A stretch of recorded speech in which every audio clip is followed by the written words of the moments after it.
여러분 혹시 이런 경험 있으셨나요? 분명히 몸에 좋다고 해서 열심히 챙겨 먹는데 정작 효과는 없고 오히려 속만 더 불편해지는 경우 말입니다. 마그네슘이 대표적인 예입니다. 수십 년 동안 불면증으로 고생하다가도 단지 먹는 시간을 바꾸는 것만으로 인생이 달라졌다는 이야기를 들으면 의심부터 드실 겁니다. 그런데 이게 단순한 우연이 아니라는 사실 들어보시면 아마 놀라실 겁니다. 나이가 들수록 수면의 질이 삶의 질과 직결됩니다. 밤마다 몇 번씩 깨는 분들, 다리에 쥐가 나서 남편이나 아내까지 깨어나게 만드는 분들, 아침에 눈 뜨면 피곤이 가시지 않는 분들. 사실 이런 증상 뒤에는 마그네슘 부족이 숨어 있을 수 있습니다. 문제는 많은 분들이 이미 마그네슘을 먹고 있음에도 효과를 보지 못한다는 겁니다. 왜 그럴까요? 바로 언제 먹느냐가 무엇을 먹느냐만큼 중요하기 때문입니다. 제가 실제로 만난 70대 여성분의 경우 매일 공복에 마그네슘을 챙겨 드셨습니다. 건강을 위해 좋다는 말을 철석같이 믿고 저녁을 일찍 마친 뒤 밤 10시에 빈속으로 한꺼번에 삼키셨죠. 하지만 결과는 속쓰림, 설사, 그리고 여전한 불면이었습니다. 그분은 좋다는 건 다 해봤는데 왜 더 힘들어지나요? 라며 눈물을 글썽이셨습니다. 저는 그때 알았습니다. 우리가 잘못 알고 있는 상식이 얼마나 큰 문제를 만들 수 있는지를 말이죠. 왜 공복 복용이 문제일까요? 나이가 들면 위벽은 얇아지고 예민해집니다. 젊을 때는 두꺼운 담요처럼 보호해주던 위가 이제는 얇은 종이처럼 약해집니다. 그 위에 마그네슘이라는 무기질이 직접 닿으면 자극이 심해질 수밖에 없습니다. 속이 쓰린 것은 당연한 결과죠. 게다가 공복 상태에서는 몸이 영양소 흡수 모드가 아니라 보호 모드로 전환됩니다. 그래서 고가의 보충제를 삼켜도 대부분 흡수되지 않고 화장실로 흘려보내게 되는 겁니다. 결국 돈을 버리는 셈이지요. 또 하나 흔한 실수는 한 번에 많이 먹기입니다. 마그네슘은 은행 계좌처럼 한 번에 입금할 수 있는 한도가 있습니다. 200ml 이상은 흡수되지 않고 남은 양은 그대로 배출됩니다. 예를 들어 물을 한꺼번에 1리터 들이키면 갈증이 해소되기는커녕 화장실만 자주 가게 되는 것과 같은 이치입니다. 그래서 하루 권장량을 2~3번에 나누어 먹어야 하는 겁니다. 그렇다면 정답은 무엇일까요? 연구와 실제 사례가 말해주는 황금 타이밍은 바로 식후 30분입니다. 이때는 위가 소화를 시작하면서 영양소를 받아들일 준비가 가장 잘 되어 있습니다. 음식물이 천연 캡슐 역할을 하여 위를 보호하고 흡수를 도와줍니다. 특히 저녁 식사 후 30분은 하루 중 가장 좋은 시간으로 꼽힙니다. 우리 몸이 밤사이 회복하고 재생하는 동안 마그네슘이 제 역할을 할 수 있기 때문이죠. 또 한 가지 기억하셔야 할 점은 제형의 선택입니다. 약국에서 흔히 볼 수 있는 산화 마그네슘은 가격이 저렴하지만 흡수율이 낮고 장을 자극하기 때문에 설사를 유발할 수 있습니다. 반면 글리시네이트 마그네슘은 위 자극이 적고 흡수율이 높아 시니어에게 가장 적합합니다. 실제로 글리신 성분 자체가 뇌와 신경 안정에도 도움을 주기 때문에 숙면 효과가 배가 된다고 알려져 있습니다. 저는 이 이야기를 단순히 이론으로 말씀드리는 게 아닙니다. 실제로 많은 어르신들이 이 방법으로 변화를 체험하셨습니다. 한 할아버지는 평생 다리 쥐로 밤마다 깼는데 복용 시간을 바꾸고 나서 2주 만에 숙면을 취하셨습니다. 또 어떤 분은 아침 기상이 달라졌다고 말했습니다. 예전에는 눈을 떠도 온몸이 무겁고 피곤했지만 이제는 개운하게 하루를 시작한다고 하셨습니다. 이 모든 변화가 거창한 약물이나 고가의 치료 덕분이 아니라 단지 시간을 바꾼 것에서 시작되었다는 사실, 얼마나 놀랍습니까? 물론 개인차가 있고 기저질환이 있는 분들은 반드시 담당 의사와 상의해야 합니다. 하지만 분명한 건 많은 시니어들에게 이 작은 습관의 변화가 삶 전체를 바꿀 수 있다는 겁니다. 이제부터 저는 여러분께 구체적인 실수 5가지와 그 해결책을 차근차근 알려드리겠습니다. 끝까지 집중해 주십시오. 오늘 영상 하나가 여러분의 밤을 그리고 남은 인생을 바꿀 수 있습니다. 왜 타이밍이 그렇게 중요한 걸까요? 많은 분들이 마그네슘만 꾸준히 먹으면 언젠가는 효과가 나타나리라 기대합니다. 하지만 정작 복용법과 타이밍을 무시하면 아무리 좋은 영양제를 먹어도 헛수고가 될 수 있습니다. 여기에는 분명한 이유가 있습니다. 첫 번째 이유는 위장과 관련이 있습니다. 우리 몸은 음식을 먹고 난 직후 위산과 소화 효소가 적절하게 분비됩니다. 이때는 마그네슘이 다른 영양분과 함께 자연스럽게 흡수되기 좋은 상태가 됩니다. 반대로 공복 상태에서는 몸이 방어 모드로 전환되며 들어오는 성분을 막으려는 경향이 강해집니다. 그래서 공복에 먹은 마그네슘은 흡수율이 낮을 뿐 아니라 오히려 위벽을 직접 자극해 속쓰림을 일으킬 수 있는 겁니다. 두 번째 이유는 경쟁 때문입니다. 마그네슘은 칼슘, 아연, 철분과 같은 다른 무기질과 같은 통로를 통해 흡수됩니다. 마치 좁은 문을 여러 사람이 동시에 들어가려는 것과 같죠. 특히 칼슘과 함께 복용하면 두 성분이 서로 경쟁해 둘 다 흡수율이 떨어집니다. 그래서 칼슘은 아침, 마그네슘은 저녁처럼 시간을 나눠 복용하는 게 권장되는 이유입니다. 또한 카페인 음료 역시 마그네슘의 적입니다. 커피, 녹차, 홍차에 들어있는 카페인은 마그네슘 흡수를 방해하고 소변으로 배출을 촉진시킵니다. 만약 아침에 커피와 함께 마그네슘을 먹는 습관이 있다면 그 효과는 절반 이하로 떨어질 수밖에 없습니다. 세 번째 이유는 연령과 위산 분비의 관계입니다. 나이가 들면 위산 분비가 감소합니다. 위산은 영양소가 체내로 잘 들어가도록 돕는 역할을 하는데 이 분비가 줄어들면 아무리 좋은 마그네슘을 먹어도 제대로 흡수되지 않습니다. 특히 60세 이상에서는 이런 경향이 뚜렷하기 때문에 위에 부담을 주지 않으면서도 흡수율이 좋은 제형을 선택하는 것이 중요합니다. 글리시네이트, 말레이트 형태가 여기에 해당합니다. 네 번째 이유는 생체 리듬입니다. 우리 몸은 하루 주기 리듬, 즉 생체 시계에 따라 호르몬과 대사작용이 달라집니다. 밤에는 멜라토닌이 분비되며 회복과 휴식 모드에 들어가는데 이때 마그네슘은 신경을 안정시키고 근육을 이완시키는 역할을 합니다. 그래서 저녁 식후 30분은 숙면을 돕는 황금 시간대가 되는 겁니다. 반대로 아침에는 세포가 에너지를 만들 준비를 하고 있는데 이때 마그네슘을 섭취하면 하루 종일 활력이 유지됩니다. 결국 언제 먹느냐가 곧 어떤 효과를 볼 수 있느냐로 이어지는 것입니다.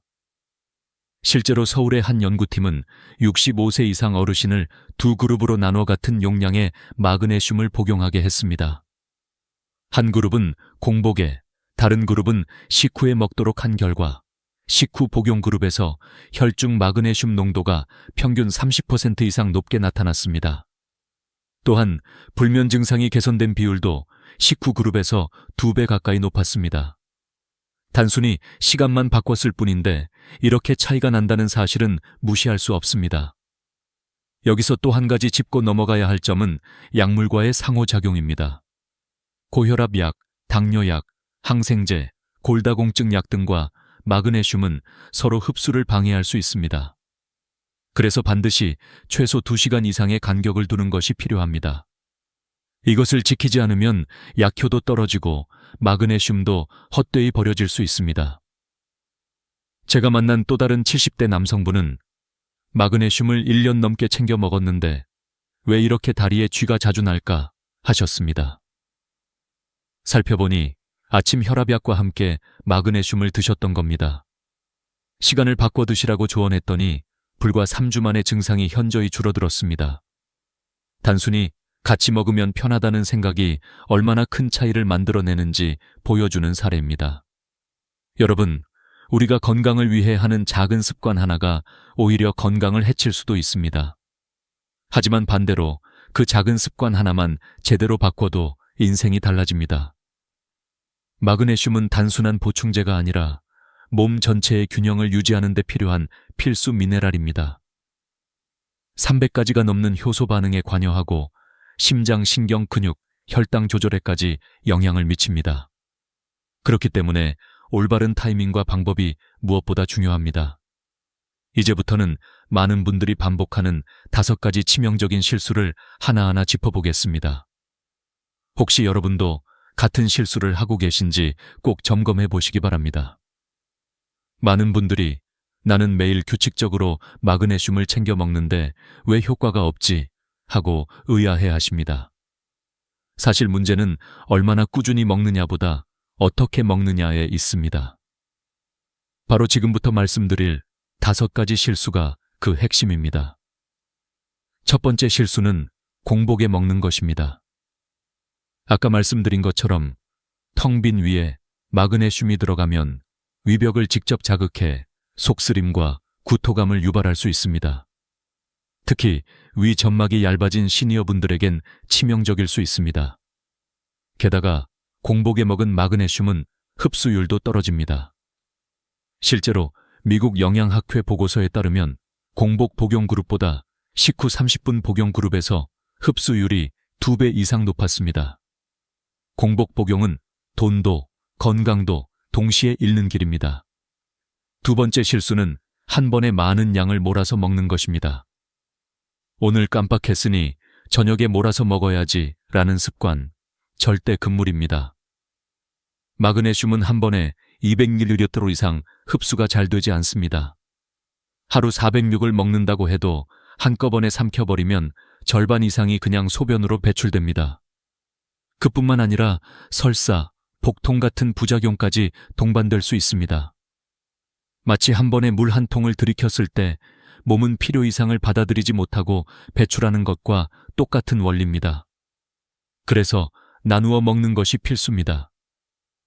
세 번째 실수는 잘못된 제형을 선택하는 것입니다.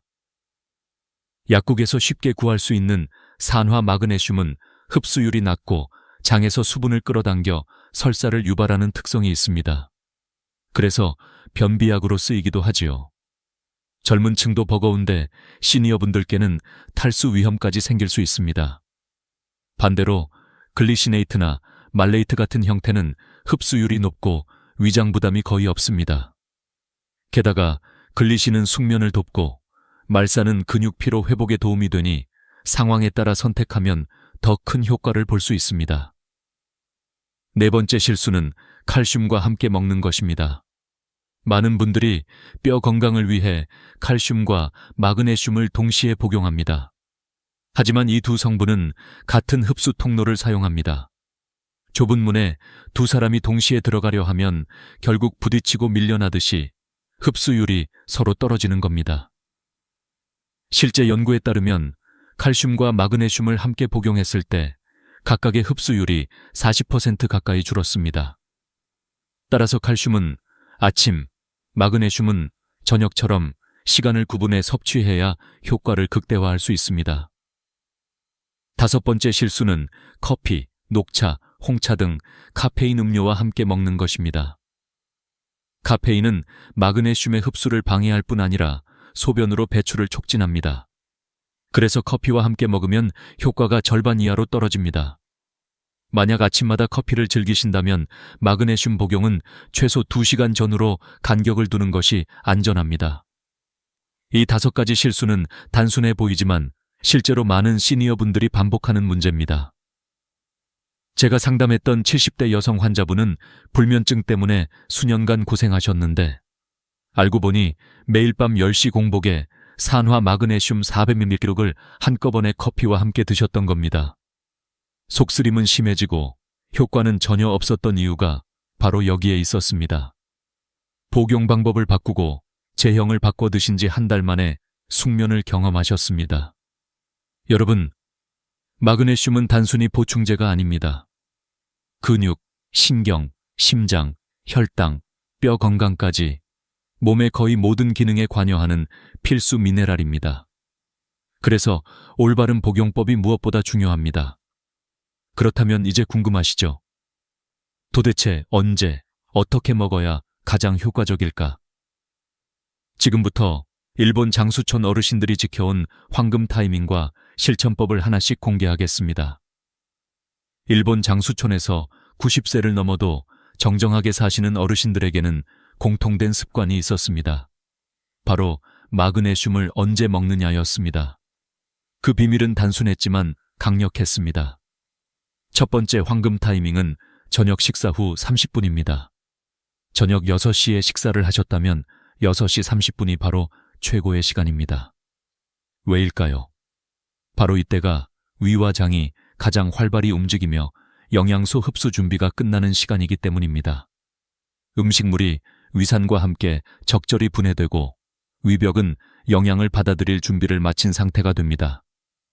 이때 마그네슘을 함께 섭취하면 음식물이 천연 보호막처럼 작용해 위를 자극하지 않고 흡수율은 공복 대비 3배 이상 높아집니다. 실제 일본 오사카 대학 연구팀은 같은 양의 마그네슘을 공복과 식후에 나누어 먹였을 때 식후 복용군에서 혈중 마그네슘 농도가 평균 2.7배 높게 유지되는 결과를 발표했습니다.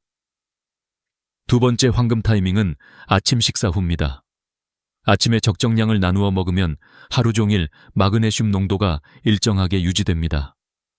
특히 마그네슘은 에너지 대사와 신경 안정에 동시에 관여하기 때문에 아침 복용은 하루의 활력을 높이고 피로를 줄여줍니다.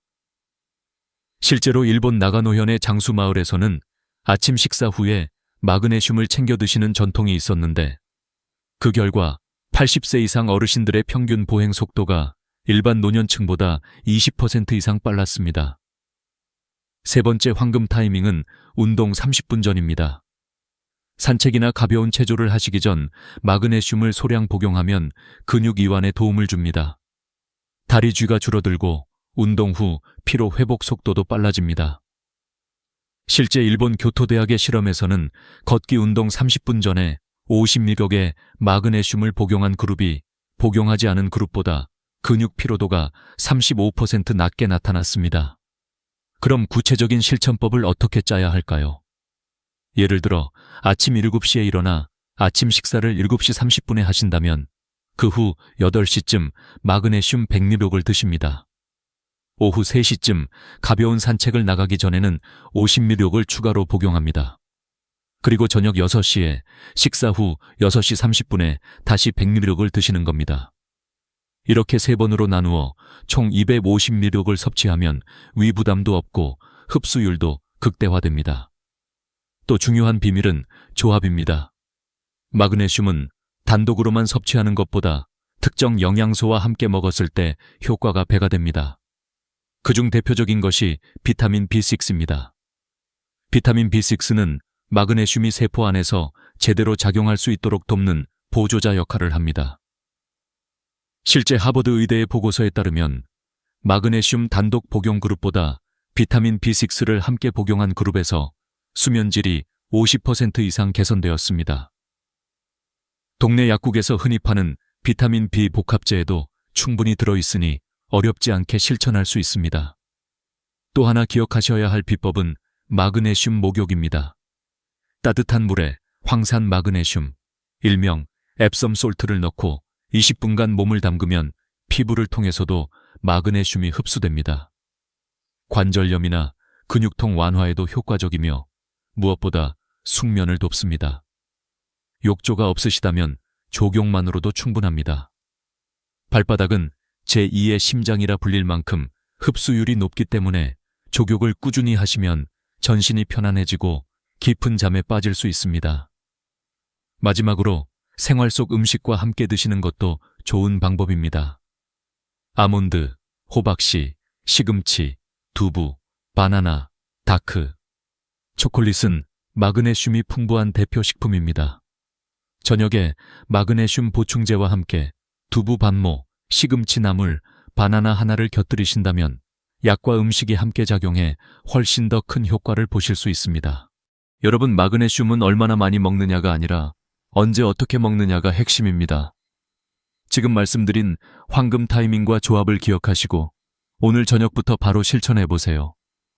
아마 일주일 후 여러분의 아침은 전혀 다른 모습이 되어 있을 겁니다. 최할머니가 알려드린 방법을 실천한 지 단 2주 만에 나타난 변화는 정말 놀라웠습니다. 30년 동안 새벽 두세 번씩 깨던 불면증이 단번에 사라졌고 아침까지 한 번도 깨지 않고 꿀잠을 자게 된 겁니다. 피부에 생기가 돌고 목소리에 힘이 붙었으며 무엇보다 눈빛이 달라졌습니다. 늘 피곤하고 무기력했던 모습이 사라지고 선생님, 이제 제가 다른 사람 같아요 라는 말까지 하셨습니다. 여러분, 이것은 단순한 수면 개선이 아닙니다. 마그네슘은 우리 몸에서 300개 이상의 효소 반응에 관여하는 필수 미네랄입니다. 신경 안정, 근육 이완, 혈압 조절, 혈당 관리, 에너지 생산, 뼈 건강까지 모두와 연결되어 있습니다. 그렇기에 마그네슘을 제대로 섭취하기 시작하면 삶 전체가 달라집니다. 여름철에는 땀으로 인해 마그네슘이 빠져나가므로 평소보다 20% 더 필요합니다. 반대로 겨울에는 햇빛 부족으로 비타민 D가 결핍되는데 비타민 D가 부족하면 마그네슘 흡수도 떨어집니다. 따라서 겨울에는 반드시 비타민 D와 함께 섭취하는 것이 좋습니다. 실제 서울대 연구에 따르면 비타민 D와 마그네슘을 함께 섭취한 그룹이 단독 섭취 그룹보다 골밀도 수치가 평균 18% 높게 나타났습니다. 또 나이에 따라서도 차이가 있습니다. 60세 이상은 위산 분비가 줄어들어 흡수가 어려워지므로 흡수율이 좋은 글리시네이트나 말레이트 형태를 선택하는 것이 중요합니다. 70세 이상은 신장 기능이 떨어져 한 번에 많은 양을 섭취하면 배설이 어려워질 수 있으므로 소량씩 자주 나누어 드시는 게 안전합니다. 80세 이상은 약을 여러 가지 드시는 경우가 많기 때문에 약물 상호작용에 주의해야 합니다. 심장약, 골다공증 약, 항생제를 복용하신다면 반드시 주치의와 상의하셔야 합니다. 여성분들은 폐경 후 호르몬 변화로 마그네슘 요구량이 증가합니다. 실제 연구에서도 폐경 이후 여성의 혈중 마그네슘 농도가 평균 25% 낮아졌다는 결과가 있습니다. 따라서 하루 300mg 이상 꾸준히 드셔야 합니다. 남성분들의 경우에는 전립선 건강이 중요한데 마그네슘이 부족하면 전립선 비대증 위험이 커집니다. 밤에 화장실을 자주 가시는 분들이라면 마그네슘 부족을 의심해 보셔야 합니다. 이쯤에서 꼭 짚고 넘어가야 할 점이 있습니다. 마그네슘은 만병통치약이 아닙니다.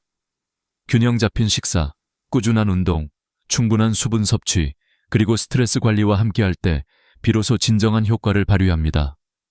물은 하루 8잔 이상, 미지근한 물이 가장 좋습니다. 운동은 하루 30분 이상 걷기, 무리하지 않고 꾸준히 하는 것이 핵심입니다. 스트레스는 마그네슘을 가장 빠르게 소모시키는 적이니 노래 부르기, 화초 가꾸기, 친구와의 대화 같은 작은 행복을 통해 마음을 풀어주셔야 합니다. 여러분, 마그네슘의 진짜 힘은 꾸준함에 있습니다. 최소 3개월 이상은 드셔야 몸속 저장고가 채워지고 진정한 변화를 느낄 수 있습니다.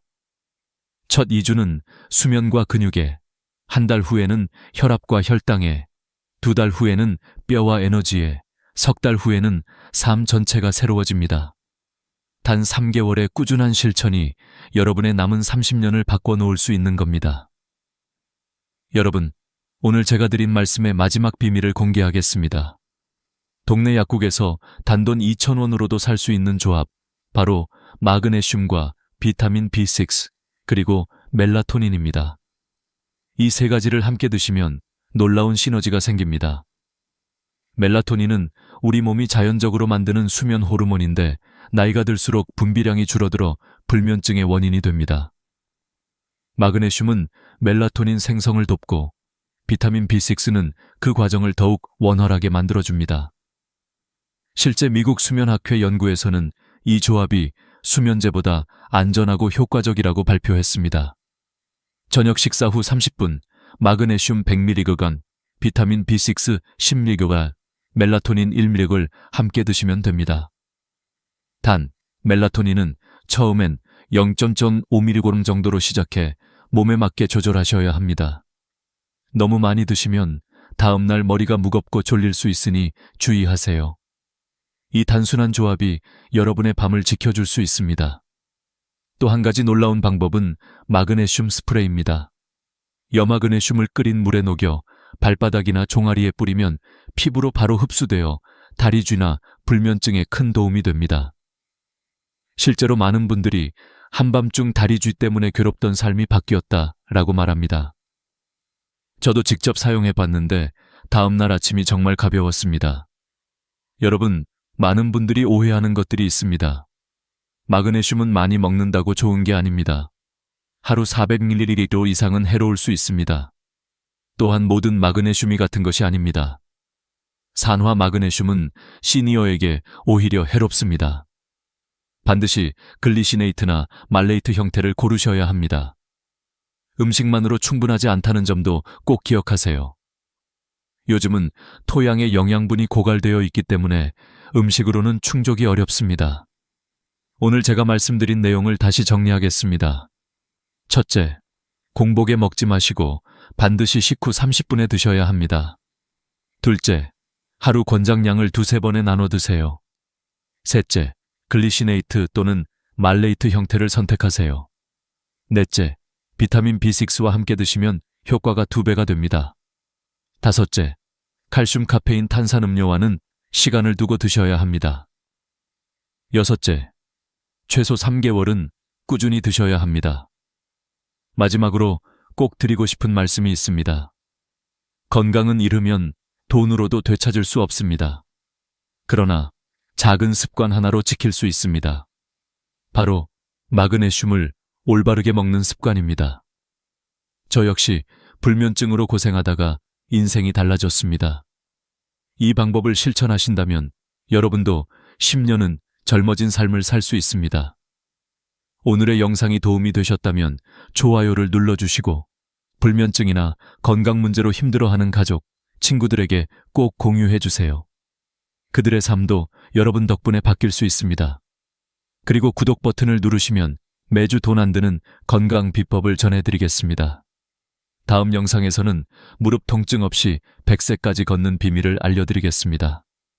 여러분 모두 오늘 밤 꿀잠 주무시고 내일 아침 개운하게 맞이하시길 바랍니다. 감사합니다. 여러분 혹시 냉장고 문을 열 때마다 안심이 되시나요?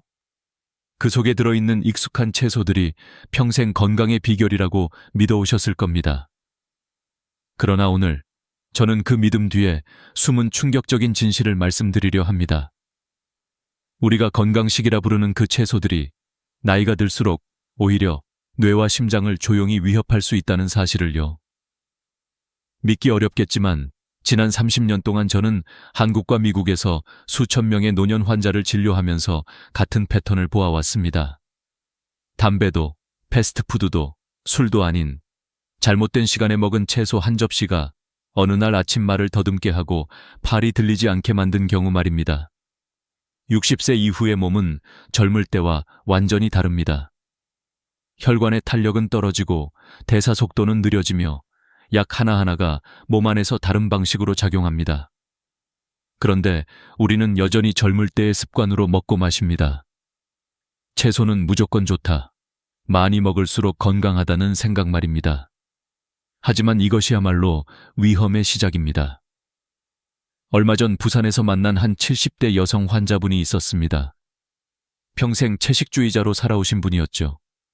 비타민제, 칼슘제, 채소즙까지 하루도 거르지 않았습니다.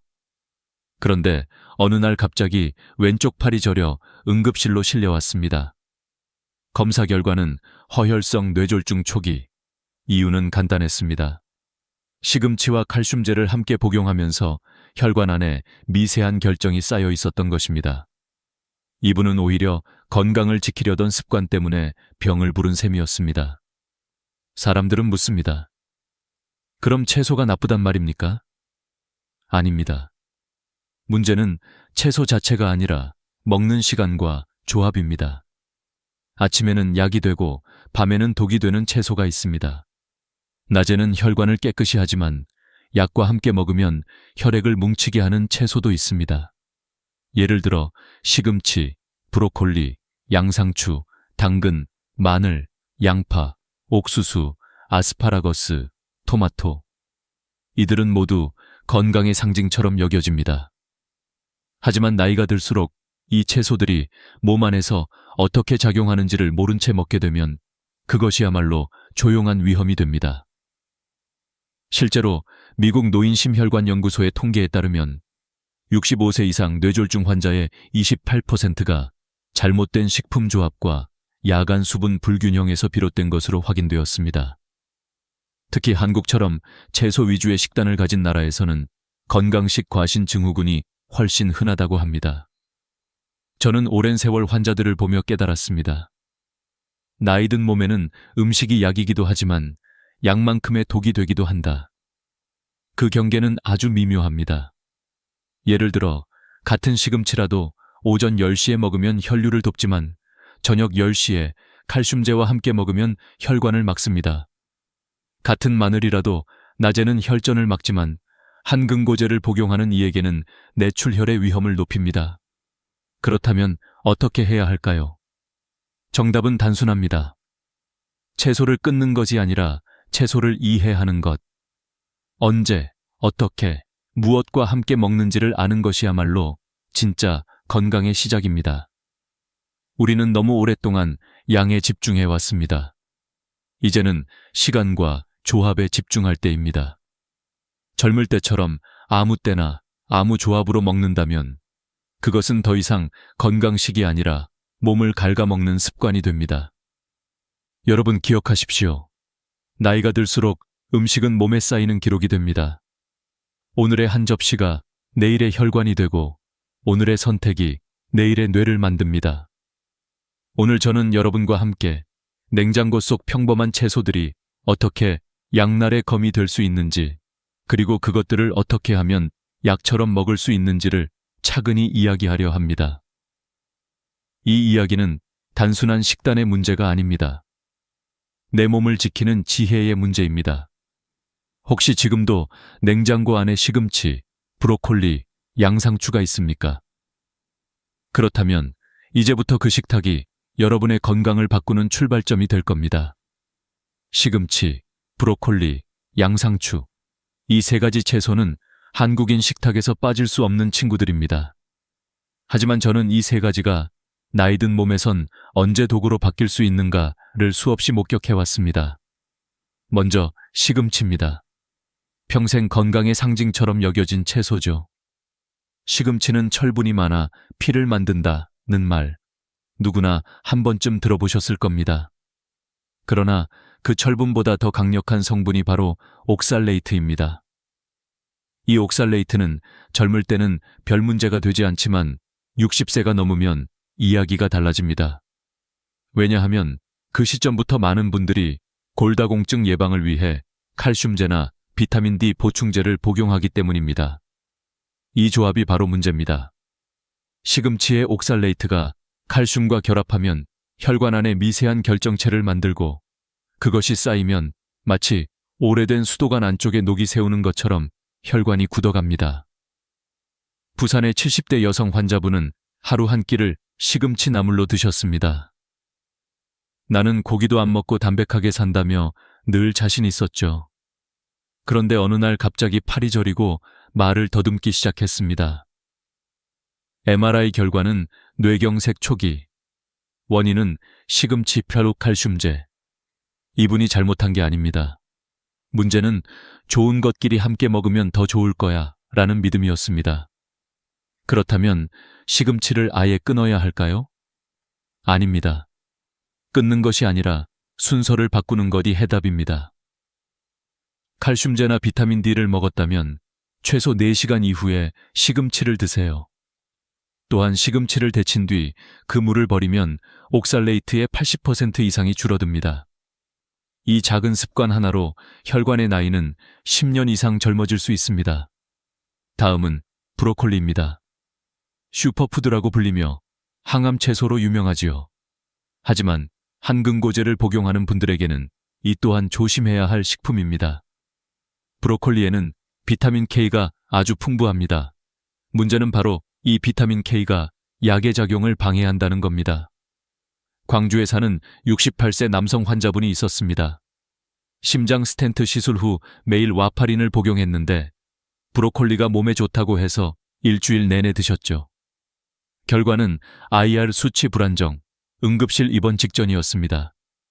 여기서 중요한 건 브로콜리가 나쁘다가 아니라 불규칙하게 먹는 게 문제라는 겁니다.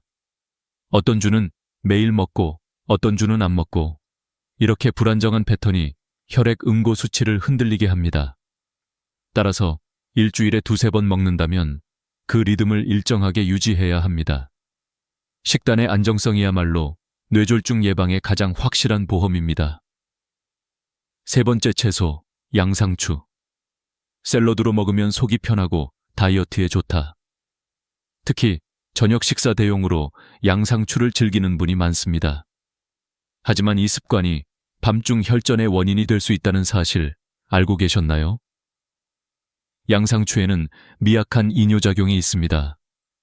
잠들기 전 샐러드 한 접시를 먹으면 몸은 수분을 배출하려고 합니다. 그러면 밤사이 혈액이 농축되어 끈적해지고 이로 인해 혈전이 생기기 쉬운 환경이 됩니다. 72세 독거 어르신 한 분은 매일 저녁 양상추 샐러드를 한 접시 드셨습니다. 아침마다 몸이 무겁고 어지럽다고 하셨죠. 검사 결과는 혈액점도 상승. 문제는 식단이 아니라 시간이었습니다. 양상추는 점심에 먹으면 몸을 가볍게 하지만 저녁에 먹으면 혈관을 무겁게 만듭니다. 여기서 핵심은 이것입니다. 시금치, 브로콜리, 양상추 모두 좋은 채소입니다. 하지만 좋은 채소도 잘못된 시간에 먹으면 독이 된다는 것을 잊지 마십시오. 저녁에 먹을 땐 데친 채소 위주로, 약을 먹는 날엔 생채소보다 익힌 채소를 선택하세요. 그리고 하루에 한 번만이라도 자신에게 물어보세요. 오늘 나는 이 음식을 약처럼 먹고 있는가, 아니면 습관처럼 먹고 있는가? 그 질문 하나가 여러분의 내일을 바꿉니다. 음식은 적이 아닙니다. 다만 무지할 때만 적이 됩니다. 이제 우리가 주목해야 할 네 번째 채소는 바로 당근입니다. 아삭하고 달콤한 주황색 채소. 어린 시절부터 눈에 좋다고 배워온 채소죠. 하지만 제가 병원에서 수십 년간 환자들을 보며 느낀 건 좋은 음식도 잘못된 시간에 먹으면 독이 된다. 는 단순하지만 잊기 쉬운 진리였습니다. 67세의 한 남성 환자분이 있었습니다. 그는 매일 밤 TV를 보며 생당근을 간식처럼 드셨습니다. 야식보단 훨씬 건강하잖아요? 그분은 그렇게 말했습니다. 그런데 어느 날 한밤중에 식은땀을 흘리며 심장이 두근거리고 혈압이 치솟아 응급실로 오셨습니다. 검사 결과는 야간 저혈당과 교감신경 항진. 원인은 단순했습니다. 잠들기 전 당근이었습니다. 당근에는 천연 당분이 풍부합니다. 낮에는 좋은 에너지원이지만 밤에는 문제가 됩니다. 밤에 생당근을 먹으면 혈당이 갑자기 상승하고 몇 시간 뒤 급격히 떨어집니다. 이때 몸은 이를 위기 상황으로 인식하고 아드레날린과 코르티솔 같은 스트레스 호르몬을 분비합니다. 그 결과 심장은 빨리 뛰고 혈관이 수축하며 뇌로 가는 혈류가 불안정해집니다. 바로 그 틈에 뇌졸중이 찾아옵니다. 그렇다면 당근을 끊어야 할까요? 그럴 필요는 없습니다. 방법을 바꾸면 됩니다. 생당근 대신 익힌 당근, 즉 찐 당근이나 삶은 당근을 낮 시간대에 드세요. 익히면 당분 흡수 속도가 완화되고 에너지가 서서히 공급됩니다. 언제, 어떻게 먹느냐? 바로 그것이 건강을 결정합니다. 다섯 번째 채소는 마늘입니다. 한국인의 밥상에 빠지지 않는 만병통치약이죠. 하지만 마늘은 약이자 독입니다. 마늘에는 알리신이라는 강력한 한근고 성분이 들어 있습니다. 이 성분은 피를 맑게 하지만 와파린이나 클로피도그렐 같은 한근고제를 복용하는 분들에게는 위험한 조합이 됩니다. 제가 만난 70세 남성 환자분은 매일 아침 생마늘을 3쪽씩 씹어 드셨습니다. 혈관을 깨끗하게 하려는 습관이었죠. 그러나 어느 날 갑작스런 복통으로 병원에 오셨습니다. 검사 결과는 위장관 출혈, 마늘과 약의 병용이 원인이었습니다. 그분은 자신이 건강을 챙긴다고 믿었지만 사실상 스스로를 병으로 몰아넣고 있었습니다. 여기서 가장 중요한 메시지는 이것입니다. 좋은 것도 과하면 나쁘다. 마늘은 끊을 필요가 없습니다. 단, 하루 한두 쪽 이하로 줄이고 약을 복용 중이라면 반드시 담당 의사와 상의해야 합니다. 의사와의 5분 상담이 생명을 지키는 5년의 시간으로 바뀔 수 있습니다. 그리고 6번째 채소, 양파입니다. 양파는 피를 맑게 하고 혈압을 낮추는 것으로 알려져 있죠. 실제로 퀘르세틴이라는 천연 항산화 물질 덕분에 좋은 효능이 많습니다. 하지만 밤에는 이야기가 달라집니다. 늦은 저녁, 특히 취침 전에 생양파를 먹으면 혈압이 과도하게 떨어질 수 있습니다. 문제는 우리 몸이 이를 보상하기 위해 혈관을 급격히 수축시킨다는 점입니다. 이 순간 혈관 안에서 혈류의 압력이 흔들리며 작은 혈전이 생길 가능성이 커집니다. 저는 제 어머니를 통해 이 문제를 직접 보았습니다. 미국에 계실 때 어머니는 매일 밤 양파즙을 한 잔 드셨습니다. 피를 맑게 하고 숙면에 좋다는 말을 믿으셨죠. 하지만 자주 새벽에 어지러워 넘어질 뻔한 적이 많았습니다. 검사 결과 야간 저혈압과 혈관 수축 반응이 원인이었습니다. 양파를 끊으실 필요는 없습니다. 대신 점심이나 오후 간식 시간에 드세요. 활동량이 많을 때 섭취해야 혈류가 안정적으로 순환하고 밤에는 피해야 합니다. 이 4가지 채소, 당근, 마늘, 양파, 시금치 모두 인류에게 이로운 식품입니다. 하지만 그 효능은 언제, 얼마나, 누구에게 달려 있습니다. 젊을 때의 몸과 나이 든 몸은 다릅니다. 젊을 땐 약이 되던 것이 노년에는 독이 될 수도 있습니다. 결국 우리가 다시 배워야 하는 것은 음식의 시간표입니다. 언제 먹는가, 무엇과 함께 먹는가, 얼마나 먹는가. 이 3가지가 바로 약과 독을 가르는 경계선입니다. 여러분의 혈관은 오늘 먹은 식사 위에 서 있습니다. 그리고 내일의 건강은 오늘의 한 끼가 결정합니다. 이제 여러분께 7번째 채소 이야기를 드리겠습니다. 바로 옥수수입니다.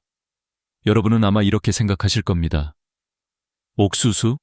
그건 건강식이잖아. 그렇죠. 옥수수는 섬유질이 풍부하고 포만감이 좋아 예로부터 건강 간식으로 사랑받아 왔습니다. 하지만 제가 수많은 환자를 만나며 깨달은 건 옥수수는 밥이 아니라면 밥보다 더 위험할 수도 있다. 는 사실이었습니다. 옥수수는 채소로 착각되지만 실제로는 고탄수화물 곡물에 가깝습니다. 한 개만 먹어도 흰쌀밥 반 공기와 비슷한 당분을 가지고 있습니다. 낮에 활동할 때 먹으면 괜찮습니다. 에너지를 써버릴 수 있으니까요.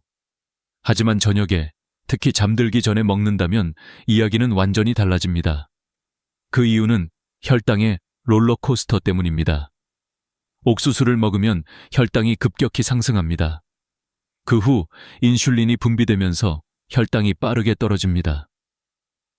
이 급격한 오르내림이 혈관벽을 팽창시켰다가 다시 수축시키고 그 과정에서 미세한 균열이 생기며 산화 스트레스가 발생합니다. 이 미세한 손상이 반복되면 뇌혈관은 점점 약해지고 결국 어느 날 갑자기 막히거나 터질 위험에 노출됩니다. 제가 진료했던 73세의 한 어르신은 저녁마다 삶은 옥수수를 드셨습니다. 밥보다 나을 거라 생각했죠. 살도 덜 찌고 소화도 잘 되니까요. 하지만 어느 날 그는 갑자기 한쪽 손이 저리고 말이 어눌해졌습니다.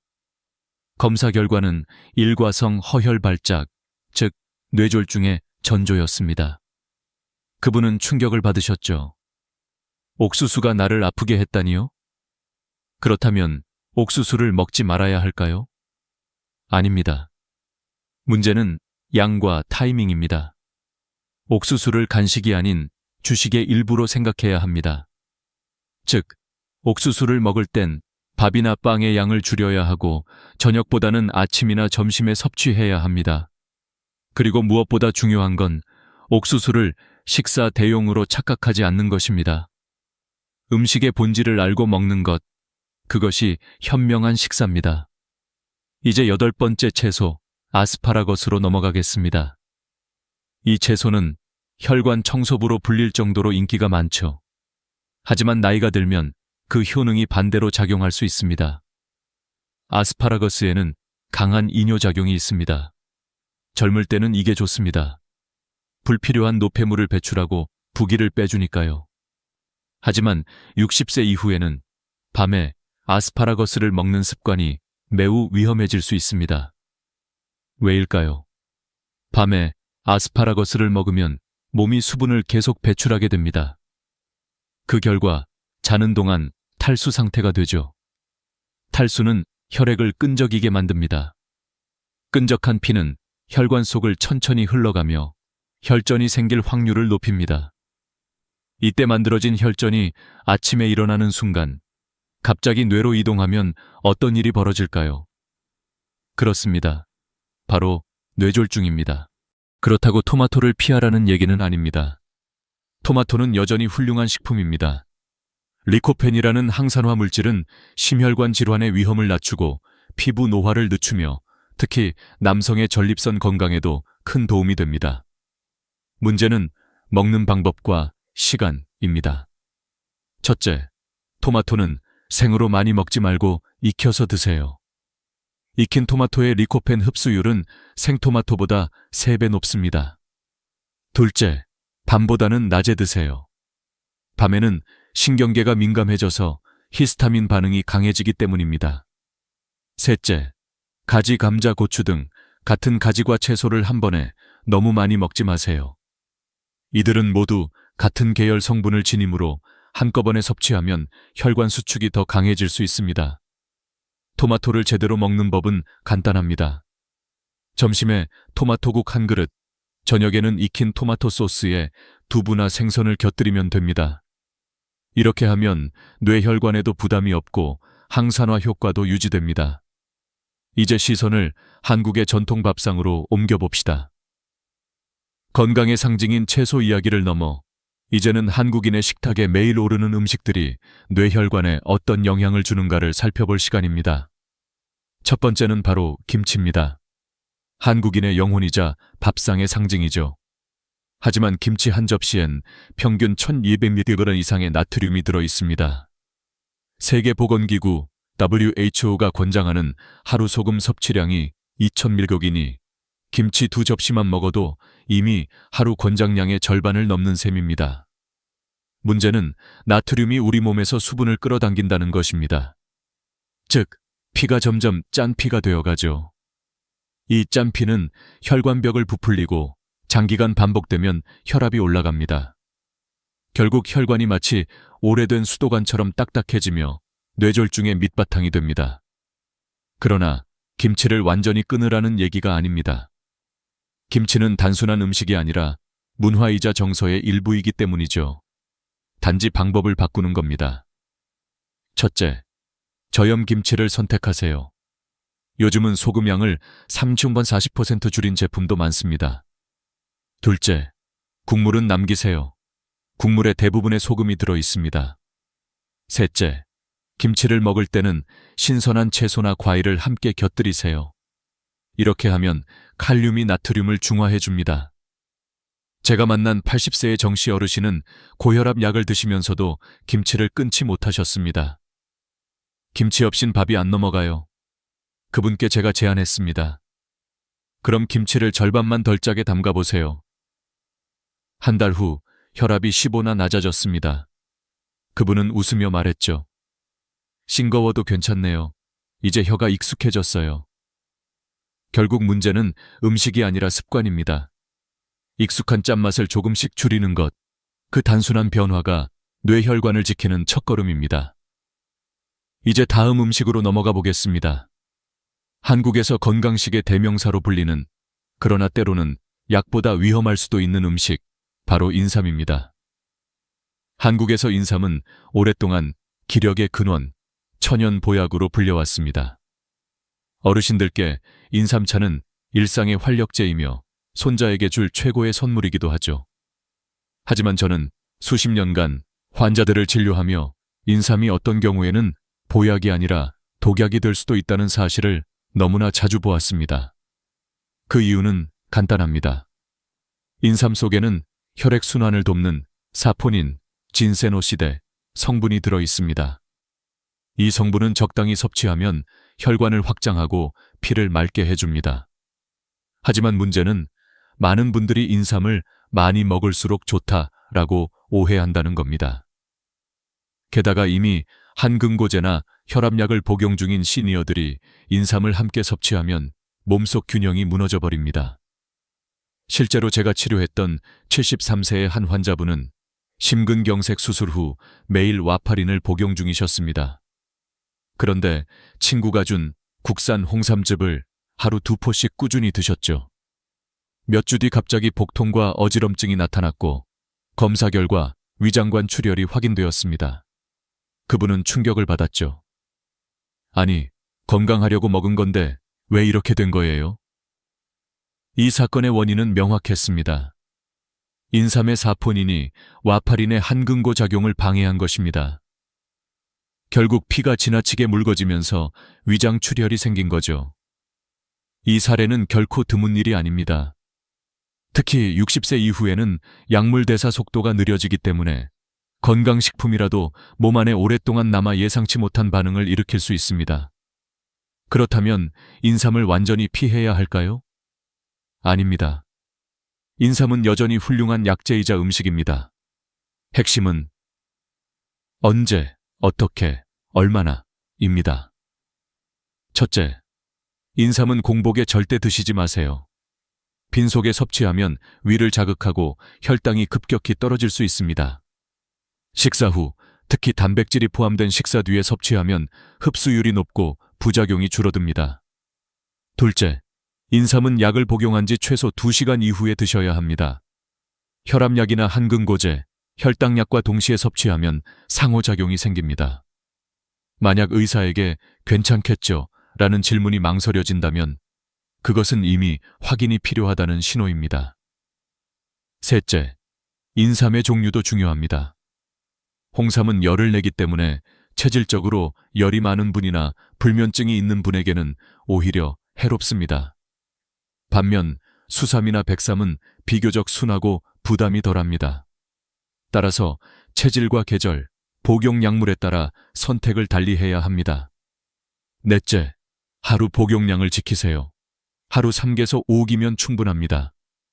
그 이상은 피로감 완화 대신 혈압 상승, 불면, 심계항진 같은 부작용을 불러올 수 있습니다. 이제 김치와 인삼을 넘어 한국 밥상의 또 다른 주인공 된장, 고추장, 간장을 살펴봅시다. 이 양념들은 한식의 영혼이자 우리 식단의 뿌리입니다.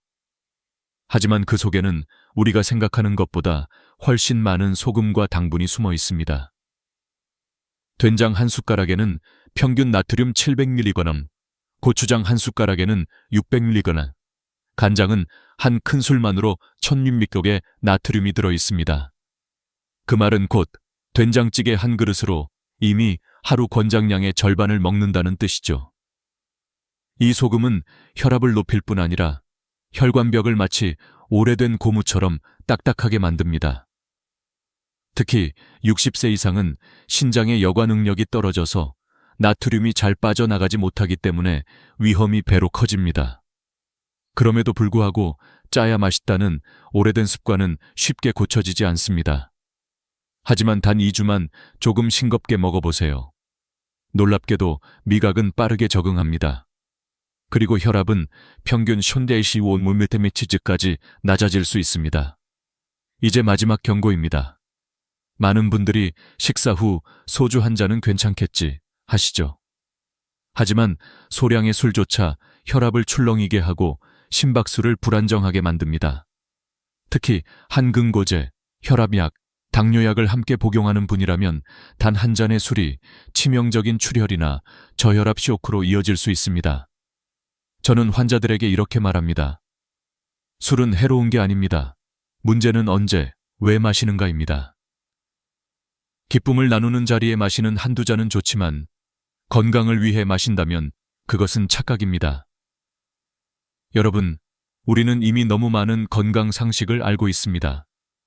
하지만 그중 절반은 시간, 조합, 나이에 따라 완전히 다른 결과를 만듭니다. 건강의 열쇠는 금지에 있지 않습니다. 절제와 타이밍, 그리고 자기 몸을 아는 지혜에 있습니다. 하루 한 끼는 싱겁게, 한 달에 한 번은 약사에게 복용량을 점검받고 밤늦게 채소 샐러드 대신 따뜻한 미역국을 선택하세요. 그 작은 선택이 여러분의 혈관을 살리고 당신의 내일 아침을 지켜줍니다. 건강은 하루아침에 오지 않습니다. 그러나 나쁜 습관 하나를 버리는 순간 당신의 인생은 서서히 다시 빛나기 시작합니다. 이 영상을 보고 계신다면 오늘 밤 식탁에서 단 한 가지라도 바꿔보세요. 그것이 바로 당신이 스스로에게 줄 수 있는 가장 값진 선물입니다. 좋아요와 구독은 이 채널이 계속해서 여러분께 돈 들지 않는 건강의 지혜를 전할 수 있게 해줍니다. 건강한 하루 되시고 오늘 밤은 편안히 주무시길 바랍니다. 퇴직하면 평화가 올 줄 알았다. 나는 그날 그렇게 믿었다. 30년 동안 공무원으로 일하며 단 하루도 늦잠을 자본 적이 없었다. 매달 꼬박꼬박 나오는 연금, 은행 통장에 쌓여있는 몇 천만 원의 저축, 그리고 늘 옆을 지켜준 아내. 이제 남은 건 평온한 노후뿐이라고 진심으로 그렇게 생각했다. 하지만 그 착각이 내 인생을 송두리째 흔들어 놓을 줄은 몰랐다. 퇴직 첫날 아침, 눈을 뜨자마자 익숙한 공허함이 몰려왔다. 평소 같으면 출근 준비로 분주했을 시간이었다. 셔츠를 다리고 커피포트를 올리고 아내가 차려준 밥상을 서둘러 비우던 그 시간. 그런데 오늘은 아무도 나를 기다리지 않았다. 시계 바늘이 6시를 지나도 부엌은 조용했다. 텅 빈 집 안에 내 숨소리만 들렸다. 나는 조용히 신문을 펼쳤다. 커피 향이 방 안에 퍼지자 마음이 조금은 안정되는 듯했다. 하지만 그때 아내의 목소리가 불쑥 튀어나왔다. 아침부터 뭐 하는 거야? 빈둥빈둥. 나는 잠시 얼어붙었다. 무심한 한마디였지만 그 말은 내 평온을 무너뜨렸다. 이제 할 일 없다고 완전히 놓아버린 거야? 그날 처음 알았다. 퇴직 후 평화라는 말은 가족 모두에게 해당되는 게 아니었다는 걸. 그 후로 이상한 일이 벌어졌다. 청소기를 돌리면 그걸 청소라고 했어 라며 아내의 목소리가 뒤따랐다. 빨래를 개면 다시 해요. 구겨졌잖아. 장을 보면 돈을 왜 이렇게 써? 였다. 내가 뭘 하든 칭찬은 없었다. 대신 잔소리와 한숨만 늘어갔다. 심리학자 정유석 박사의 연구에 따르면 퇴직 후 6개월 이내 부부 갈등이 급격히 증가한다고 한다. 이유는 간단하다. 남편은 이제 쉬자고 생각하지만 아내는 집에 계속 있는 남편이라는 새로운 스트레스를 경험하기 때문이다. 나는 그 통계 속 한 사람이 되어가고 있었다. 어느 날 나는 용기를 내서 아내에게 말했다. 여보, 나도 등산 같이 가면 안 될까? 잠시 침묵이 흘렀다. 당신은 친구 없어. 여자들끼리 가는데 왜 자꾸 따라오려고 해? 그 말이 내 가슴을 찔렀다. 결혼 40년이 넘었지만 그 순간 나는 철저히 외로운 타인이었다. 함께 늙어가는 동반자가 아니라 집을 지키는 무용지물이 되어 있었다. 그날 저녁, 나는 거실 한켠에 앉아 오래된 가족 사진을 꺼내보았다. 젊은 시절 함께 웃고 있는 사진 속 아내의 얼굴은 환하게 빛나고 있었다. 그 웃음이 언제부터 사라졌을까? 나는 한 장 사진을 넘기며 마음속으로 중얼거렸다. 언제부터 우리는 서로의 삶에서 벗어났을까? 의학적으로도 퇴직 후 우울증은 단순한 기분 문제가 아니다. 건강보험공단 통계에 따르면 60세 이상 남성의 우울증 진단 비율이 10년 새 2.5배 늘었다. 직장이라는 사회적 역할이 사라지면 자신감과 정체성이 함께 무너진다. 나는 그 수치의 의미를 몸으로 느끼고 있었다. 아내는 점점 더 활기찼다. 친구들과 브런치 모임, 여행, 쇼핑. SNS 속 그녀는 언제나 환한 미소였다. 하지만 그 사진 어디에도 나는 없었다. 나는 조용히 라면을 끓였다. 그날 아내가 말했다. 당신은 혼자 입만 챙겨서 좋겠다. 가족 식사는 생각도 안 하고.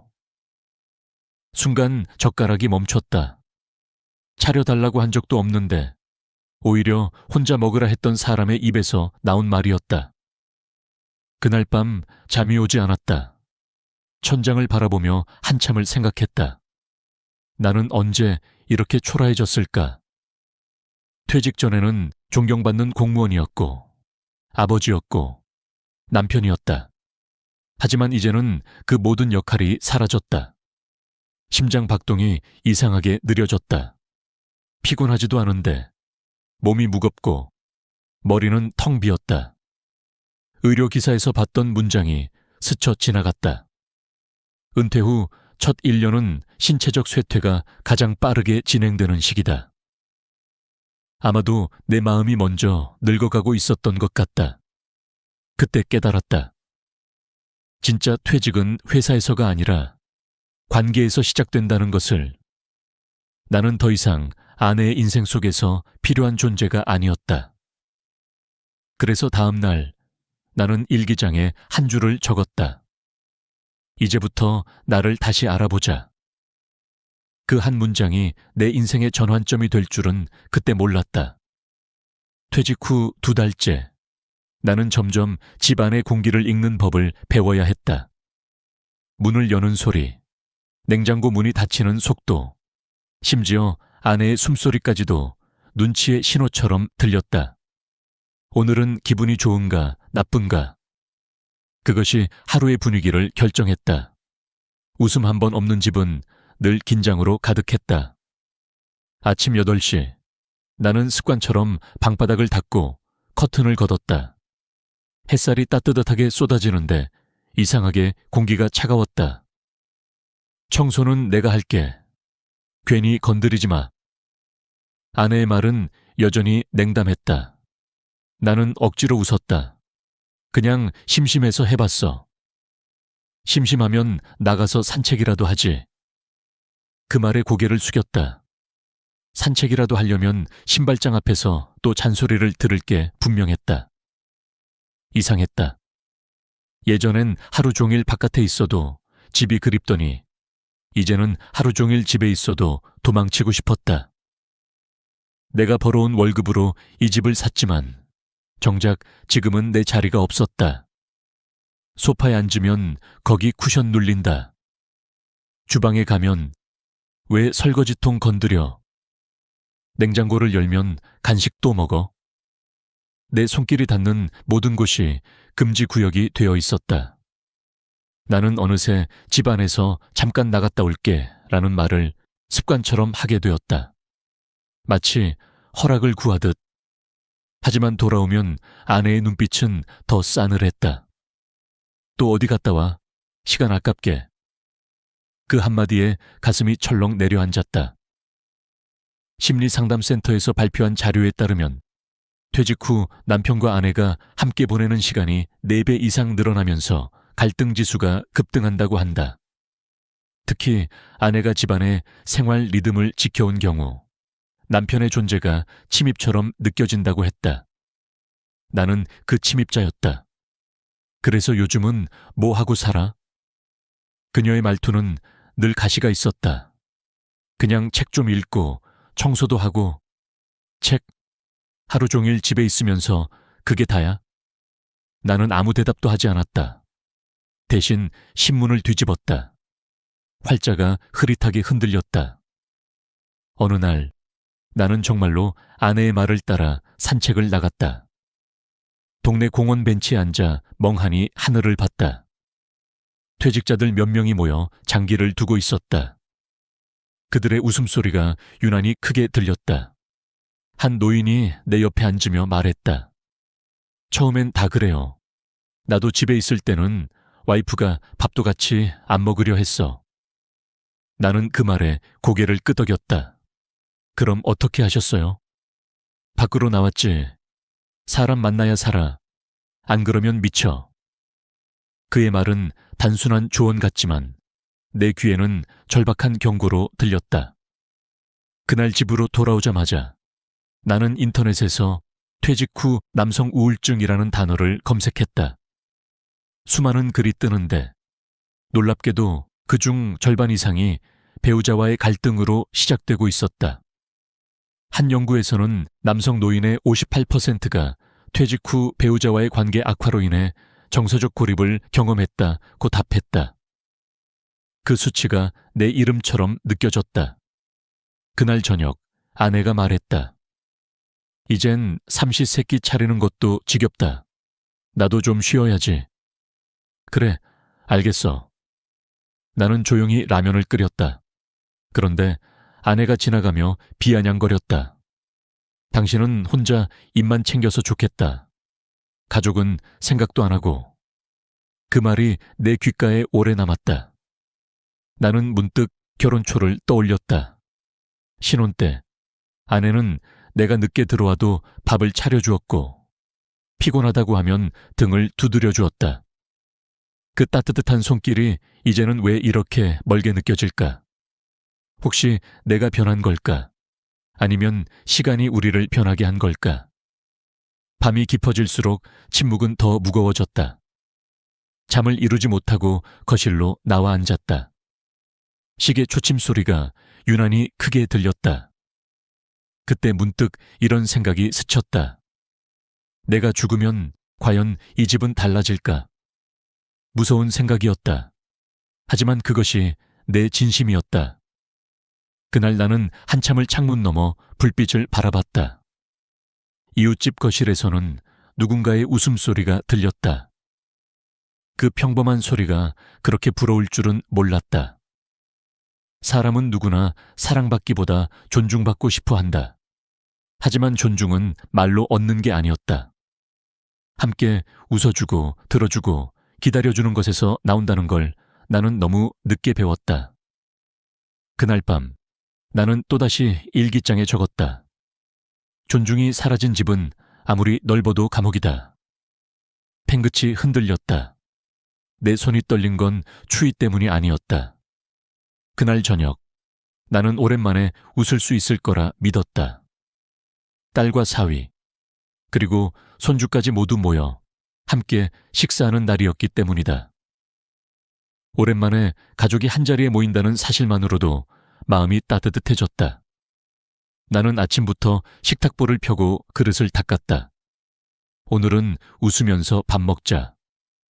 스스로 다짐했다. 하지만 그 다짐은 너무도 쉽게 부서졌다. 손주가 학교 이야기를 하며 깔깔 웃고 딸이 직장 얘기를 하는 동안 나는 조용히 고개를 끄덕였다. 그래, 이게 가족이지. 그렇게 생각한 순간 아내의 말 한마디가 모든 공기를 바꿔버렸다. 얘들아, 너희 아버지 요즘 뭐 하는 줄 아니? 연금만 축내면서 하루 종일 집에만 있어. 내가 없으면 밥 한 끼도 못 챙기지. 순간 식탁 위에 수저 소리가 멈췄다. 딸은 고개를 숙였고 사위는 어색하게 미소를 지었다. 나는 아무 말도 할 수 없었다. 그 말은 단순한 농담이 아니었다. 40년 넘게 버텨온 내 인생 전체를 조롱하는 한 줄의 문장이었다. 손주가 순진하게 물었다. 할아버지, 이제 일 안 해요? 나는 억지로 웃어 보이려 했지만 입꼬리가 올라가지 않았다. 응, 이제는 좀 쉬어야지. 하지만 내 속에서는 무언가가 무너지고 있었다. 그 아이의 순수한 질문이 칼날처럼 가슴을 찔렀다. 그날 밤 나는 한참 동안 거울을 바라봤다. 주름진 얼굴, 희끗한 머리카락. 이게 정말 나인가? 한때는 부하 직원들이 인사하던 자리의 주인이었고 회의에서 결정을 내리던 사람이었다. 하지만 지금은 한 가정의 무능한 노인으로 전락했다. 사회학 연구에 따르면 한국 남성의 67%가 퇴직 후 존중 상실감을 경험한다고 한다. 단지 돈을 벌지 않는다는 이유로 가족 내 위치가 순식간에 사라진다. 나는 그 수치 속에서 내 이름을 찾았다. 며칠 뒤 나는 딸에게 전화를 걸었다. 아버지 괜찮아요? 그녀의 목소리는 조심스러웠다. 괜찮다 뭐. 다들 그런 거지. 하지만 사실 괜찮지 않았다. 목구멍까지 올라오는 서러움을 억누르며 웃어야 했다. 딸이 말했다. 엄마가 요즘 예민해서 그래요. 너무 마음에 담아두지 마세요. 나는 대답하지 못했다. 예민함이라니. 그것은 단순한 기분이 아니라 오랜 세월 쌓인 무시였다. 그날 이후 나는 식탁에 앉는 일이 두려워졌다. 같이 밥을 먹는 대신 방에 들어가 혼자 라면을 끓여 먹었다. 그게 더 편했다. 라면 국물의 짠맛이 눈물의 맛과 섞여 이상하게 따뜻하게 느껴졌다. 밤에 잠을 이루지 못하던 어느 날 TV에서 한 노인의 인터뷰가 나왔다. 퇴직 후 가장 힘든 건 외로움이 아니라 존중을 잃는 것이다. 그 말이 가슴에 박혔다. 나는 리모컨을 내려놓고 눈을 감았다. 그때 결심했다. 이제 더는 이렇게 살지 않겠다. 아내와의 대화를 피하지 않기로 했다. 다음 날 저녁, 나는 식탁에 앉아 조용히 말을 꺼냈다.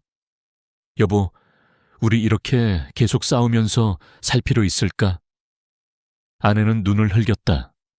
또 무슨 소리야? 나 바쁜데. 이제는 그냥 서로 편하게 사는 게 좋을 것 같아. 설마 이혼 얘기야? 나는 조용히 고개를 끄덕였다. 아내의 표정이 굳었다. 이 나이에 무슨 이혼 타령이야. 사람들한테 뭐라고 말하려고.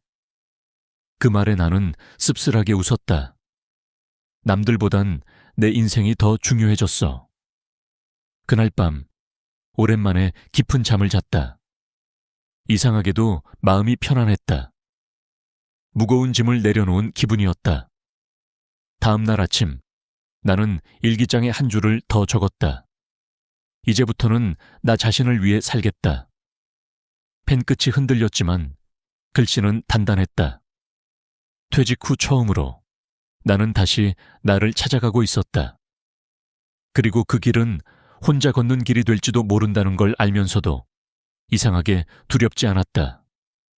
오히려 해방감이 느껴졌다.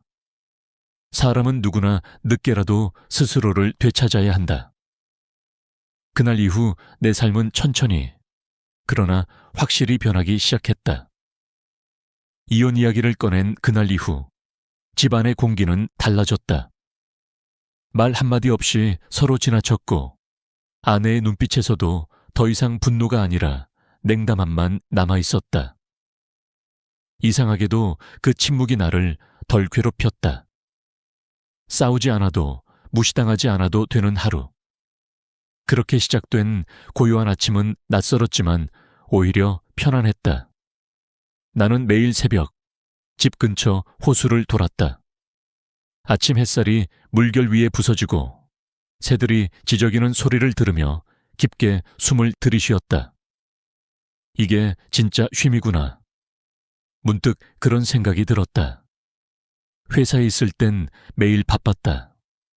일과 사람, 책임과 경쟁. 그런데 지금은 그 모든 것이 사라지고 오직 나만 남았다. 처음엔 그 공허함이 견딜 수 없었지만 지금은 오히려 그것이 나를 살리고 있었다. 공원 벤치에서 마주한 한 노인이 말을 걸었다.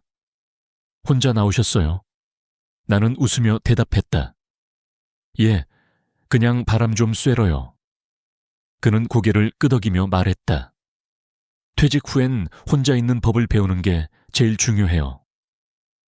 그 한마디가 내 마음을 깊이 파고들었다. 혼자 있는 법. 젊었을 땐 외로움이 두려웠지만 나이가 들수록 혼자 있을 용기가 필요하다는 걸 그때 처음 깨달았다. 나는 그날 이후 작은 일상을 만들기 시작했다. 아침마다 산책, 점심에는 독서, 오후에는 시장에 들러 장을 보고 저녁엔 노트에 하루를 기록했다. 그 노트의 첫 페이지에는 이렇게 적혀 있었다. 누구의 남편도 누구의 아버지도 아닌 나로 살아가기. 시간이 지나자 신기하게도 마음이 조금씩 단단해졌다. 주변 사람들도 달라 보였다. 늘 무심했던 이웃이 요즘 얼굴 좋아 보이시네요. 라고 말을 건넸다. 작은 인사 한마디가 그렇게 따뜻할 줄 몰랐다. 그때부터 나는 사람을 다시 보기 시작했다. 카페에서 혼자 신문을 읽는 노인, 손주 손을 잡고 걷는 할머니, 그리고 매일 길모퉁이에서 붕어빵을 파는 젊은 부부. 세상은 여전히 움직이고 있었고 나만 멈춰 있었던 것이다. 며칠 뒤 나는 시니어 평생학습관에 등록했다. 그림 수업이었다. 처음엔 어색했지만 붓을 잡는 손끝에서 오래된 감정이 되살아났다. 선을 긋고 색을 채우는 순간 마음속의 무게가 조금씩 풀려나갔다. 강사님이 말했다. 선생님, 색이 아주 부드럽네요. 그 말 한마디에 눈물이 날 뻔했다. 너무 오랜만이었다. 누군가에게 인정받는 느낌이. 그날 집으로 돌아오는 길, 하늘은 유난히 맑았다. 가을의 끝자락, 나무잎이 바람에 흩날리는 그 장면이 마치 나의 인생 같았다. 한때 푸르렀지만 이제는 떨어져야 할 때. 그러나 낙엽도 결국 흙이 되어 또 다른 생명을 키운다. 내 인생도 그렇게 순환하리라 믿었다. 그날 밤 나는 오래된 사진첩을 다시 꺼냈다. 가족 사진, 회식 사진, 여행 사진들 모두 젊고 활기찼던 시절에 내가 있었다. 하지만 이번엔 이상하게도 마음이 아프지 않았다. 오히려 고맙다는 생각이 들었다. 그때의 내가 있었기에 지금의 내가 있다. 심리학 연구에 따르면 은퇴 후 1년 이내에 자기 재정의를 성공한 사람들은 그렇지 않은 사람들보다 우울감이 60% 낮다고 한다.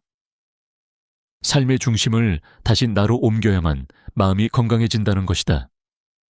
나는 그 연구의 뜻을 이제야 몸으로 이해하고 있었다. 며칠 후 나는 다시 시장에 갔다. 익숙한 아주머니가 말했다. 요즘 표정이 밝으시네요. 좋은 일 있으세요? 나는 미소 지었다. 그냥 마음이 조금 가벼워졌어요. 그녀는 고개를 끄덕이며 말했다. 그게 제일 좋은 거예요. 나이 들수록 마음이 무거우면 병돼요. 집에 돌아오는 길, 나는 다시 노트에 적었다. 혼자가 외로운 게 아니라 스스로를 잃는 게 외로운 것이다. 그 문장을 쓰며 나는 비로소 깨달았다. 퇴직은 끝이 아니라 다시 태어나는 과정이라는 것을. 그리고 그 재탄생은 누구도 대신해 줄 수 없는 나만의 싸움이라는 것을. 그날 밤 나는 오랜만에 편안한 미소로 잠이 들었다. 내 인생의 두 번째 봄이 시작되고 있었다. 아내가 집을 나간 후 나는 처음으로 완전히 혼자가 되었다. 집 안은 고요했고 시계 초침 소리만 또렷하게 들렸다. 하지만 이상하게도 외롭지 않았다. 40년 동안 단 한 번도 느껴보지 못한 자유가 그 정막 속에 있었다. 처음 며칠은 어색했다. 밥솥을 열어보니 쌀이 바닥나 있었고 세탁기 앞에서 코스를 찾느라 10분 넘게 헤맸다. 반찬통을 꺼내다 국물을 엎질러 버렸을 때는 한숨이 나왔다. 하지만 그때 나는 웃었다. 이제부터 진짜 내 인생이구나. 조심스럽게 일상의 기술을 배우기 시작했다. 빨래 돌리는 법, 물의 양을 맞추는 법, 김치찌개 끓이는 법. 실패투성이었지만 즐거웠다. 흰 와이셔츠가 분홍색으로 변했을 때조차도 그건 내 실수였고 동시에 내 성장이었다. 딸이 걱정스러운 목소리로 말했다. 아버지, 혼자 괜찮아요? 나는 웃으며 대답했다. 응, 괜찮아. 늦게 배운 만큼 오래 써먹을 거야. 며칠 뒤 우연히 동네 슈퍼 앞에서 야간 편의점 아르바이트 모집이라는 종이를 봤다. 밤 10시부터 새벽 2시까지 하루 4시간. 순간 가슴이 뛰었다. 67세의 나이에 다시 일을 시작한다는 게 두렵기도 했지만 동시에 기대됐다. 나도 아직 쓸모가 있을까? 첫날, 나는 어색하게 계산대 앞에 섰다. 손님이 들어올 때마다 어서 오세요 라고 인사했지만 목소리가 떨렸다. 하지만 금세 익숙해졌다. 젊은 대학생이 들어와서 커피를 계산하며 말했다. 아저씨, 요즘 자주 보이시네요. 나는 웃으며 답했다. 네, 이제 여기 단골이 될지도 모르겠어요. 그 학생은 미소를 지었다. 멋지세요. 저희 할아버지도 이런 거 하셨으면 좋겠어요. 그 한마디에 가슴이 따뜻해졌다. 오랜만에 누군가에게 멋지다는 말을 들었다. 밤마다 편의점 불빛 아래 서 있으면 내 인생이 다시 움직이는 소리가 들렸다. 젊은 사람들과 나누는 짧은 대화, 늦은 밤 찾아오는 단골 손님들의 인사, 수고하세요 라는 한마디가 내 하루를 밝게 했다.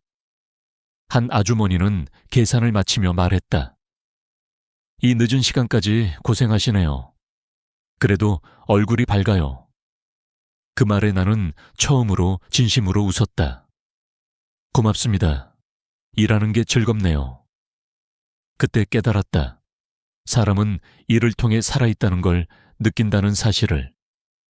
돈의 크기가 아니라 누군가와 연결된다는 감각이 나를 살리고 있었다. 퇴직 전엔 일터가 나를 얽매는 사슬 같았지만 지금은 세상과 이어주는 다리였다.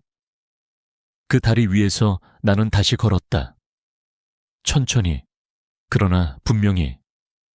며칠 후 나는 작은 중고 기타를 샀다. 젊었을 때 배우고 싶었지만 늘 시간이 없다는 핑계로 미뤘던 일. 학원 문을 열며 마음속으로 중얼거렸다. 이제라도 해보자. 손끝이 아프고 소리가 삐걱거렸지만 현을 튕길 때마다 이상하게 눈물이 났다. 나도 아직 배울 수 있다는 사실이 너무 고마웠다. 한 달쯤 지나자 고향의 봄을 칠 수 있게 되었다. 강사님이 말했다. 선생님, 감정이 참 깊네요. 나는 웃었다. 삶이 길어지면 소리도 깊어지죠. 그날 밤 기타를 무릎 위에 올려놓고 조용히 생각했다. 퇴직, 구박, 이혼. 그 모든 게 나를 무너뜨린 게 아니라 다시 일으켜 세운 과정이었음을. 삶은 예상치 못한 순간에 새로운 문을 연다. 나는 그 문을 두드린 늦은 학생일 뿐이었다. 그리고 깨달았다. 진짜 젊음이란 나이가 아니라 시작할 용기라는 것을. 나는 일기장에 적었다. 오늘도 나를 새로 배우는 중. 이 문장을 적는 손끝이 떨리지 않았다. 어쩌면 나는 지금 인생에서 가장 젊은 시절을 살고 있는지도 몰랐다. 이혼이 법적으로 마무리된 날, 나는 법원 계단을 천천히 내려왔다. 하늘은 이상할 만큼 맑았고 바람은 차가웠지만 내 마음은 오히려 따뜻했다.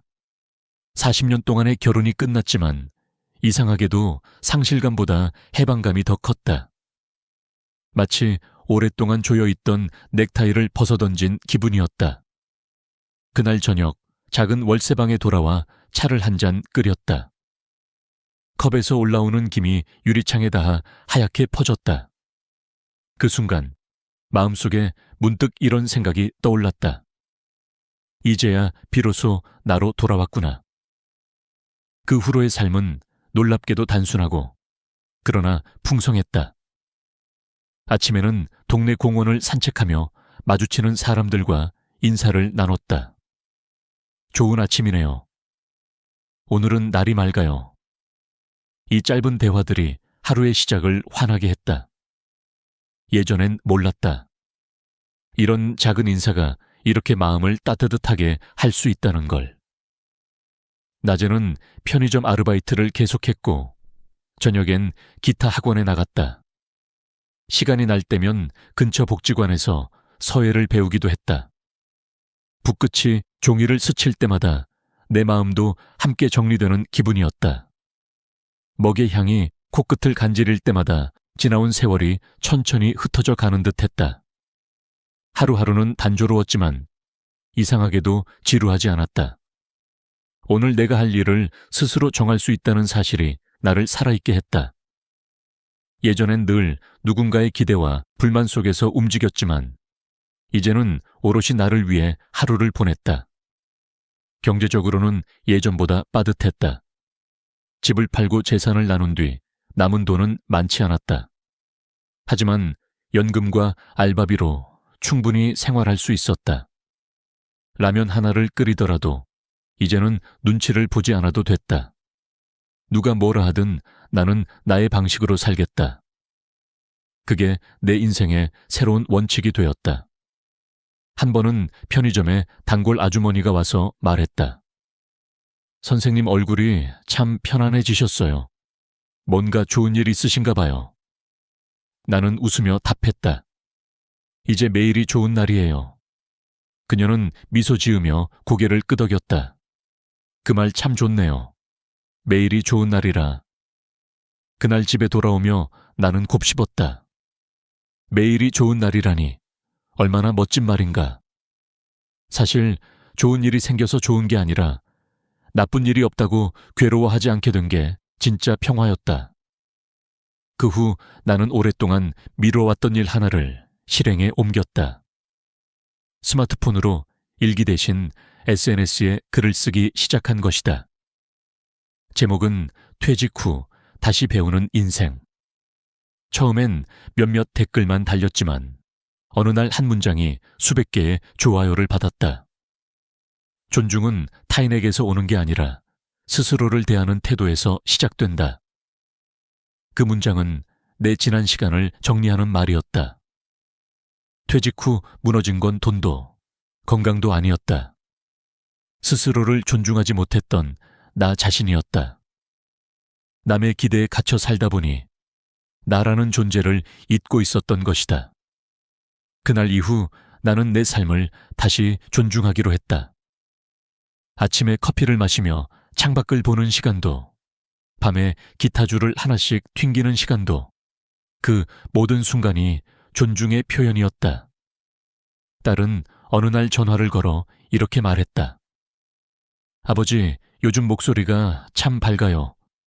행복해 보이세요. 나는 웃으며 대답했다. 그래, 아버지 이제야 진짜 나로 살고 있거든. 딸은 잠시 침묵하더니 조용히 말했다. 그 말 듣니까 저도 기뻐요. 그 말에 눈시울이 붉어졌다. 가족에게도 세상에게도 그리고 무엇보다 나 자신에게도 이제는 당당히 말할 수 있었다. 나는 괜찮다. 나는 다시 살아간다. 이혼한 지 1년이 된 지금 나는 오히려 그 어느 때보다 건강하다. 스트레스가 줄어들자 소화가 잘 되고 밤에도 깊이 잔다. 병원 검사에서도 혈압이 안정되었다는 말을 들었다. 의사는 웃으며 말했다. 요즘 뭘 그렇게 잘 드세요? 나는 농담처럼 답했다. 자유를 먹고 삽니다. 마지막으로 이 이야기를 듣는 분들께 꼭 전하고 싶은 말이 있다. 퇴직 후의 삶은 끝이 아니다. 존중을 잃은 관계에서 벗어나야 비로소 진짜 인생이 시작된다. 혼자가 두려운 게 아니다. 나를 잃는 게 진짜 두려운 일이다. 여러분, 늦었다고 생각할 때가 가장 빠른 때입니다. 지금 이 순간 스스로를 다시 존중하는 하루를 시작해 보세요. 그리고 혹시 제 이야기가 작은 위로가 되었다면 구독과 좋아요로 함께 해주세요. 여러분 모두의 노후가 평화롭고 존중받는 시간이 되길 바랍니다.